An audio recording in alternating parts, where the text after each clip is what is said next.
10 ಕುಟುಂಬ 18 ಗೋತ್ರ ಬಂಧು ಬಾಂಧವರ ನಡುವೆ ನಡೆಯುವಂತ ಒಂದು ಕ್ರಿಕೆಟ್ ಪಂದ್ಯಾಟ. ನಮಗೆ ಅದೇನೋ ಬ್ಲೂ ಕಲರ್ ಏನೋ ಶೂಟ್ ಆಗ್ತೈತೆ ಹೇಳ್ಬಿಟ್ಟು ನಾವು ಗ್ರೀನ್ ಕಲರ್ ಜರ್ಸಿನ ಮಾಡ್ಕೊಂಡು ದಕ್ಷಿಣ ಕನ್ನಡ ಕೊಡಗು ಈ ಪ್ರದೇಶದಲ್ಲಿ ಇರುವಂತ ಅರೆಭಾಷೆ ಮಾತಾಡುವ ಮತ್ತೆ ತುಳು ಮಾತಾಡುವಂತ ಗೌಡ್ಗ 1837 ಆಗ ಡಿಗ್ರಿ ಮಾಡ್ತಿದ್ದೆ PS ಕಾಲೇಜ್ ಮಂಡ್ಯದಲ್ಲಿ. ಟೀಮಿಗೋಸ್ಕರ ಆಡೋದು ಒಂದು ಪ್ರೈಡಿಗೋಸ್ಕರ ನಾನು ಯಾವಾಗ್ಲೂ ಬರ್ತಾರೆ. ಲೆದರ್ ಬಾಲ್ ಟೂರ್ನಮೆಂಟ್ ಅಲ್ಲಿ ಸೋನಾ ಅವರ ಮಗಳು ಹಂಗೆ ಕುಕ್ಕೇರ 1999ರಲ್ಲಿ ಕ್ರಿಕೆಟ್ ಆಡಕ್ಕೆ ಶುರು ಮಾಡಿದ್ರು. ನಾವು ಟೀಮ್ ಹೆಂಗಿದ್ದತ್ತೆ ಅಂದ್ರೆ 11 ಪ್ಲೇಯರ್ಸ್ ಇತ್ಲೆ. ಇಲ್ಲಿ ನಾವು ಮೂಲತಃ ಕೃಷಿಕರು.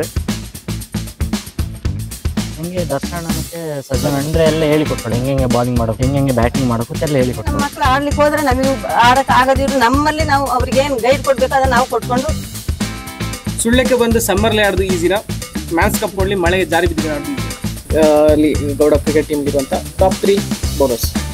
ಇನ್ನು ಇಳಂದಿಲ ಲೈಕ್ ಆಡ್ತಿಟ್ಟು ಸತ್ಯ ಪರ್ಲೆಗೊಟ್ಟೆಗೆ ಒಂದು ಕ್ವಶನ್ ಮ್ಯಾಚ್ ಕಂಪೌಂಡ್ ಅವ್ರ ಕೆದಂ ಬಾಗಿ ನನ್ಗೆ ಅನ್ಸಿದ ಮೇಲೆ ಅವು ತುಂಬಾ ಪ್ರೀತಿಯಲ್ಲಿ ನಮ್ಮನ್ನ ಬರ ಮಾಡ್ಕೊಂಡವೆ. ಸೊ ಅವ್ರನ್ನ ನಾವು ಕಲ್ತ್ಕೊಂಡ್ಬರ್ಸು ಮಾಡೋಣ. ಇದರಲ್ಲಿ ಈಗ ಹೊಸ ತಂಡಗ ಬರ್ತು ಅವಕ್ಕೆ ಹೆಲ್ಪ್ ಆಗುವಂತ ಕೆಲವೊಂದು ಟಿಪ್ಸ್ ಇದೆ ನೀವು ಸಿಕ್ಕಿದೆ ಖಂಡಿತವಾಗಿ ಈ ವಿಡಿಯೋ ಸಿಕ್ಕಿದೆ. ನಾ ಮಾತಾಡ್ತಾ ಹೋನೆ ಎಲ್ಲೋಕೆ ಇಂಟ್ರೆಸ್ಟ್ ಇತ್ತು. ಬಟ್ ಟೂರ್ನಮೆಂಟ್ ನಮ್ಮ ಕೊಡಗಲ್ಲಿ ನಡೀತಲ್ಲ. ಕೊಡಗಲ್ಲಿ ನಡೆದ್ರೆ ಖಂಡಿತವಾಗಿ ಎಲ್ಲ ಮನೆತನದ ಬಂದು ಆಡುವಂತೇಳಿ ಆಸೆ ಉಂಟು ನನಗೆ. ಯುವ ವೇದಿಕೆಯಲ್ಲಿ ನಡೆಯುತ್ತಿರ್ತಕ್ಕಂಥ 200-220 ಟೀಮ್ಗಳ ಅಂತ ನಮ್ಮ ಮಡಿಕೇರಿಗೆ ಬಂದಿತ್ತು.